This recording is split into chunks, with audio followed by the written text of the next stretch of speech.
What if the pain you're facing right now has a purpose?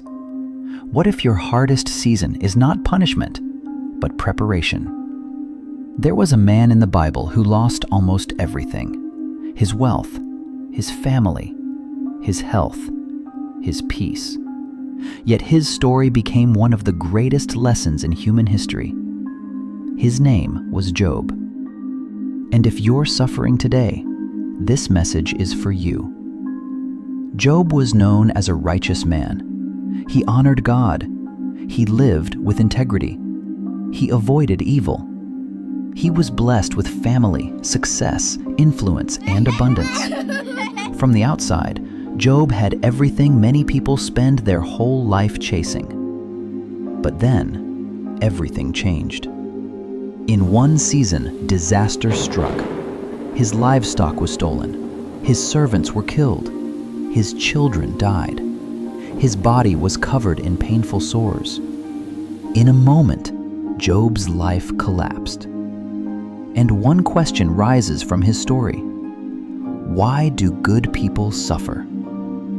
When pain enters our lives, we often ask, why me? Why now? Why would God allow this? Maybe you've asked that question too. After losing a relationship, after financial collapse, after betrayal, after sickness, after praying and hearing silence. Job asked the same questions. He cried, he grieved, he sat in ashes. He didn't pretend to be strong. And that matters. Because faith is not pretending pain doesn't exist.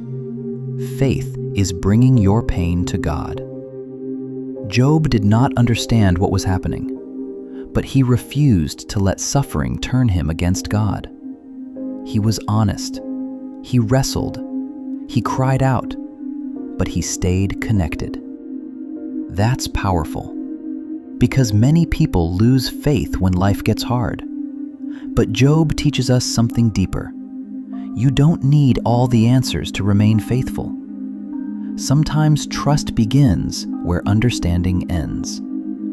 Sometimes the strongest faith is simply saying, I don't understand this season, but I will not let go. Pain can do things comfort never could. Suffering can reveal strength you didn't know you had.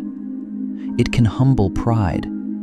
It can deepen compassion. It can break addictions. It can reorder priorities. It can push you toward God. Some people only discover prayer in pain. Some people only discover purpose in brokenness.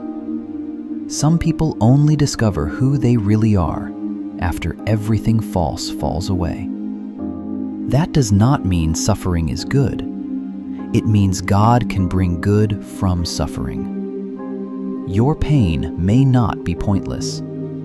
It may be shaping patience, building endurance, creating wisdom, preparing your next chapter. The wound may become the place where light enters. In time, Job's story changed. Healing came. Restoration came. Blessing returned. But the greatest reward was not wealth. It was revelation. Job knew God more deeply after the storm than before it. And sometimes that is the hidden treasure of hardship. You come out stronger, clearer, wiser, closer to God.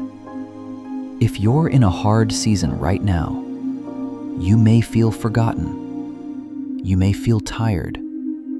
You may feel like nothing makes sense. But Job's story reminds us, a painful chapter is not the final chapter. You can grieve and still believe. You can cry and still trust. You can be broken and still become stronger. Hold on. What feels like ending may be shaping a beginning.